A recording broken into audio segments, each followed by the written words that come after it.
Hello and welcome to Azariah's Studio. My name is Sarah. I am the artist and designer behind Azariah's Studio. I'm going to show you how to work in the back loop when you're knitting.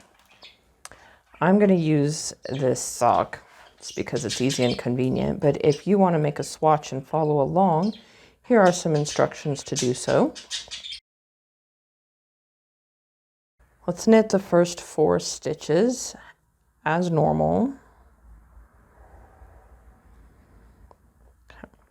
And then let's knit the next one through the back loop. So the way the stitch is mounted on the needle, this is the front loop, which is what we normally knit through, but we want to knit through the back loop this time.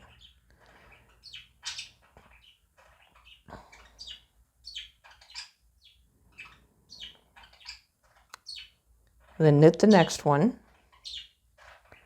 And you can see how that stitch is twisted. This one's normal, this one's normal, this one's twisted.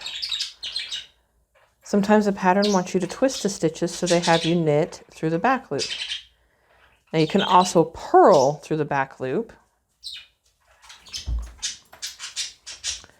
If you were working a piece that was stockinette flat and there was a particular look that the designer wanted you to keep, you would be purling through the back loop. So this is the front loop. And this is the back loop. Purling through the back loop's a little tougher because we're going to take that all the way around and coming in this direction. And it's kind of tough to see. See how things are even more twisted there? It doesn't make much of a difference on the front of your work. The difference can be seen on the back of your work, how that guy is twisted.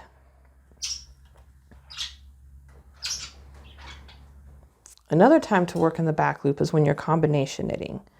So when you're making your purl stitch, instead of taking the yarn over the needle, you take it under the needle and behind, and then off. This helps with rowing out and takes slightly less yarn. But when you come to the next row or round, things are going to be a little bit different. So even though this is a piece in the round, I'm going to turn it around. We're going to pretend it's flat. I'm just going to slip that first one to get it out of the way. But you can see this stitch is mounted incorrectly. Now I could take the time to go and turn everybody around, or I could just work through this back loop. It's the loop that's presenting itself first in this situation. And this actually goes much quicker than trying to work in the front loop.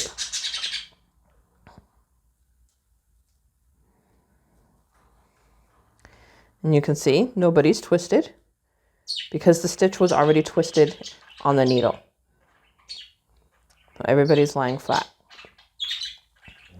Knit a couple stitches to get yourself removed from what you've just done.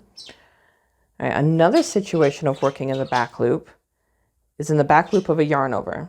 So go ahead and yarn over, knit 2, yarn over again, and let's knit 2 more. Turn it around. I don't know if you're at the end of your swatch or not, but that's okay. This is not the kind of swatch you're going to keep. This is just about practicing and learning. All right, let's slip this guy to get him out of the way. Okay, let's go with knits. We're going to knit this one. All right, now I'm at my yarn over.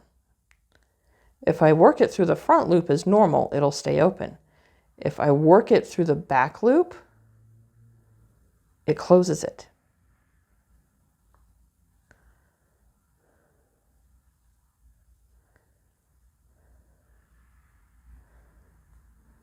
Work it through the back loop, it closes the yarn over. Let's turn back to the front and see what that looks like.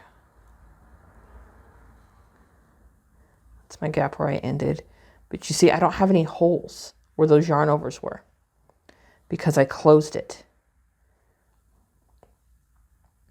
I have learned that that is a nice and convenient way to work some of those lifted increases instead of lifting.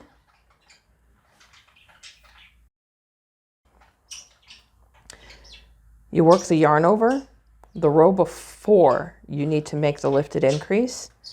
And then when you get to the next part, when you need to make the lifted increase, you can twist that yarn over whichever direction you want it to go, and it's slightly easier to get into.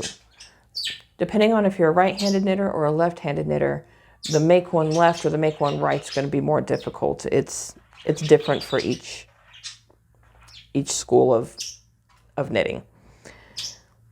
And working the yarn over, let's not split the yarn, working the yarn over the row or round before you need that lifted increase, which is going to take some looking ahead, can help you work the lifted increases a little bit easier.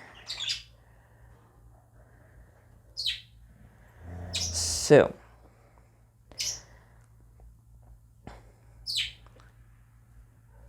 if you need it to go the other direction, you take it off, remount it, work it in the front loop. The hole's closed and it's leaning the other direction. You see it's leaning that way.